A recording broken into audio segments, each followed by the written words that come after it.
ಕಸದಿಂದ ರಸ ಅನ್ನೋ ನಾಣ್ಣುಡಿಗೆ ಇಲ್ಲಿರುವ ಈ ವ್ಯಕ್ತಿ ಹೇಳಿ ಮಾಡಿಸಿದ ಹಾಗಿದೆ.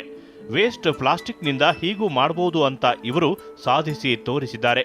ಹೌದು, ಹೀಗೆ ಪ್ಲಾಸ್ಟಿಕ್ ಬಾಟಲ್ಗಳಿಂದ ಹಲವಾರು ವಿಜ್ಞಾನ ಮಾದರಿಗಳನ್ನು ತಯಾರಿಸುತ್ತಾ ಕುಳಿತಿರುವ ವ್ಯಕ್ತಿಯ ಹೆಸರು ಶಿವಾನಂದ ಚಲವಾದಿ. ಹುಬ್ಬಳ್ಳಿಯ ಉಣಕಲ್ ನಿವಾಸಿ. ಅಗಸ್ತ್ಯ ಫೌಂಡೇಶನ್ನ ವಲಯ ಮುಖ್ಯಸ್ಥರಾದ ಶಿವಾನಂದ್ ಮೊದಲಿನಿಂದಲೂ ವಿಜ್ಞಾನ ಕ್ಷೇತ್ರದಲ್ಲಿ ಆಸಕ್ತಿ ಹೊಂದಿರುವ ವ್ಯಕ್ತಿ. ವಿಜ್ಞಾನ ಕ್ಷೇತ್ರದಲ್ಲಿ ಏನಾದರೂ ಸಾಧಿಸಬೇಕೆಂಬ ಛಲ ಇವರಲ್ಲಿತ್ತು.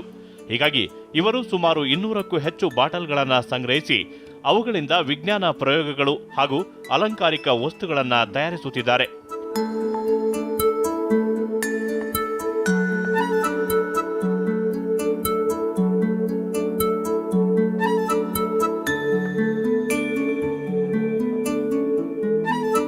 ಈ ಲಾಕ್ಡೌನ್ ಟೈಮ್ದೊಳಗೆ ನಾವು ಸುಮಾರು ಒಂದು 200ಕ್ಕಿಂತ ಹೆಚ್ಚು ವೇಸ್ಟ್ ಪ್ಲಾಸ್ಟಿಕ್ ಬಾಟಲ್ಸ್ಗಳನ್ನು ಕಲೆಕ್ಟ್ ಮಾಡಿ ಇದರೊಳಗೆ ಕಸದಿಂದ ರಸ ಅಂತಕ್ಕಂಥ ಒಂದು ಯೋಜನೆ ಅಡಿಯೊಳಗೆ ನಾವೇನು ಮಾಡಿದ್ದೀನಿ ಅಂದರೆ ಸುಮಾರು ಒಂದು 60 ಸೈನ್ಸ್ ಎಕ್ಸ್ಪೆರಿಮೆಂಟನ್ನು ಪ್ರಿಪೇರ್ ಮಾಡಿದ್ದೀವಿ. ಅದರ ಜೊತೆಗೆ ಕೆಲವೊಂದಿಷ್ಟು ಅಲಂಕಾರಿಕ ವಸ್ತುಗಳನ್ನು ಕೂಡ ನಾವು ರೆಡಿ ಮಾಡಿದ್ದೀನಿ. ಈ ಪ್ಲಾಸ್ಟಿಕ್ ಬಾಟಲ್ಗಳಿಂದ ಜಲಚಕ್ರ, ದೃಷ್ಟಿಯ ಆಳ, ಬೆಳಕು ಸರಳ ರೇಖೆಯಲ್ಲಿ ಚಲಿಸುವುದು, ಗಾಳಿಗೆ ಸರ್ವತೋಮುಖ ಒತ್ತಡ, ನ್ಯೂಟನ್ ಕಾರು, ದೃಷ್ಟಿ ಛಲ, ಗುರುತ್ವ ಕೇಂದ್ರ, ಶಬ್ದದ ಮಾದರಿ, ಫಾಸ್ಕಲ್ ನಿಯಮ, ಬರ್ಲೋನಿಯ ತತ್ವ, ಎಂಜಿನ್ ಮಾದರಿ, ಸ್ಥಾಯಿ ವಿದ್ಯುತ್ ಹೀಗೆ ಸುಮಾರು 40ಕ್ಕೂ ಹೆಚ್ಚು ಬಾಟಲ್ ಮಾದರಿ ಮೂಲಕ ವಿಜ್ಞಾನ ಮಟ್ಟದಲ್ಲಿ ಹಲವಾರು ಪ್ರಯೋಗ ಮಾಡುವ ಮೂಲಕ ಗಮನ ಸೆಳೆಯುತ್ತಿದ್ದಾರೆ.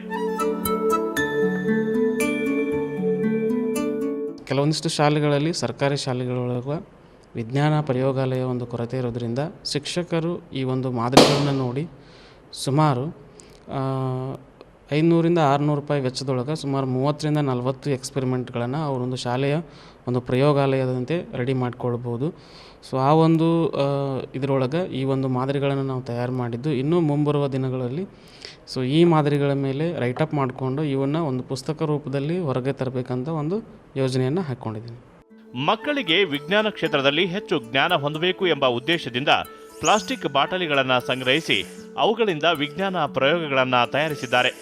ತಮ್ಮ ದೈನಂದಿನ ಕಾರ್ಯಕ್ರಮದ ಜೊತೆ ಇಂಥ ಹವ್ಯಾಸ ರೂಢಿಸಿಕೊಂಡಿದ್ದಾರೆ.